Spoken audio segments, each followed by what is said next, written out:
soon-to-be call center agent. This is Nayumi Cee once again, and for today's video, I'll be sharing with you part 1 of my top 5 call center out-of-the-box questions and answers plus tips. So, without further ado, let's begin. By the way, if you're looking forward for more call center job hunting questions and answers as well as tips and techniques, make sure you hit the subscribe and bell button next to it so you won't miss anything. If you did already, thank you so much. So let's begin with number 1. The question is, what weighs more? 100 pounds of feathers or 100 pounds of quarters? So here is my tip or tips when answering this question. This tests if you are all ears and that you have strong attention to details. Do not focus on the items but on the quantities provided instead. So here's my answer. Both feathers and quarters weigh the same. It both weighs 100 pounds regardless of the fact that feathers could weigh less than the other. Or if you want a simpler or shorter, more concise answer or more specific answer, simply say both feathers and quarters weigh the same. It both weighs 100 pounds. Okay, next. Question number 2. If you will win $1 million tomorrow, what would you do with it? Right, here are my tips when answering this question. Right, so this tests your values, interests, and lifestyle. You have to make sure to answer this wisely. So here is my answer to this question. If given luck to win such a huge amount of fortune, I will use it to pay off my debts, share some of it to charitable cause, and invest it in a business that will help me and my family earn passive income in the future. Even so, I won't quit my job and still work in this company, as I strongly believe that we shouldn't rely on pure luck but rather in hard work as well. So next. Question number 3 is a little difficult question and tricky.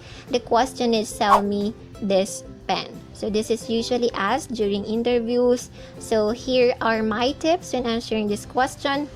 So yes, as I've mentioned, this question is tricky and it's commonly asked when you're applying for a certain position in sales or marketing. So you have to make sure to emphasize the qualities of that pen and relate it to your prospect's needs. You have to take note as well of the quality over quantity of the product. So here is how I answer that question. I have created here a certain scenario, for example, so you can definitely do the same thing as I am doing it in this presentation. So yeah, so it says here, me. Hi Nayumi, or Nayumi is my prospect's name. So, hi Nayumi, how's working in the office so far? It was fun. I enjoy being an office lady. Perfect. I love to show you something. I have here our newly released set of pen. It's super comfortable to use. It makes your writing nicer than ever, and it costs less than you imagined it would. Plus, you can use this in the office when signing papers. Nayumi says, wow, that is amazing.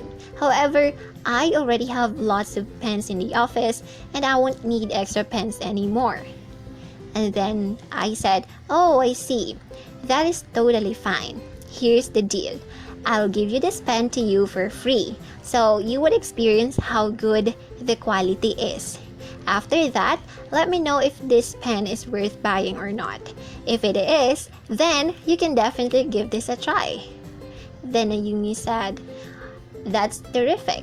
Sure, I'll take this and will definitely give you feedback once I already use it. I might recommend it to my siblings as well so they can use it in school too. So as you can see, my prospect is an office lady, so I can definitely relate the pen because as you would know, as we would all know, pen is essential when you are doing clerical or paper works. And then she mentioned a while ago that she doesn't need pens anymore because she already have lots of it in the office.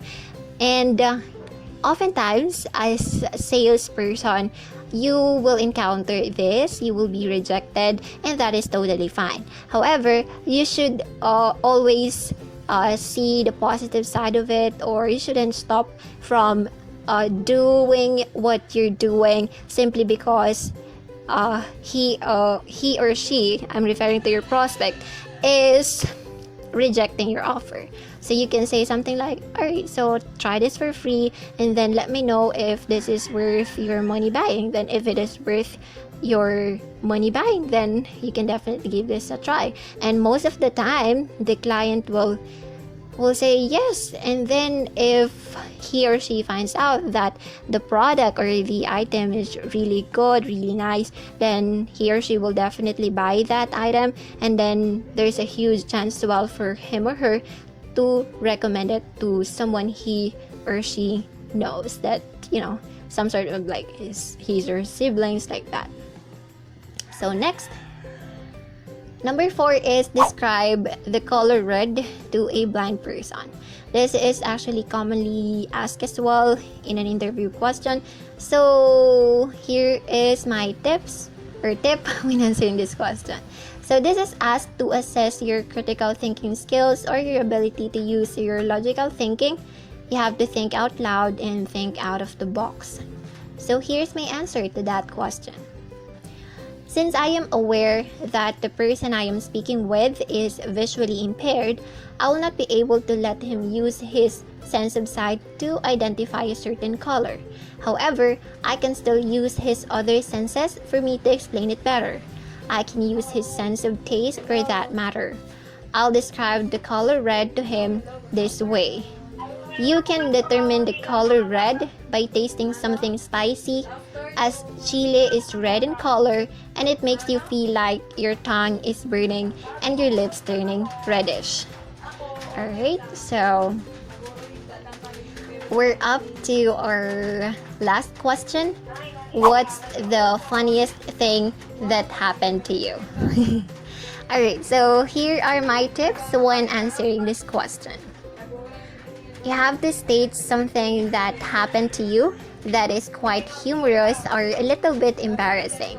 Then highlight how you're able to turn that situation upside down.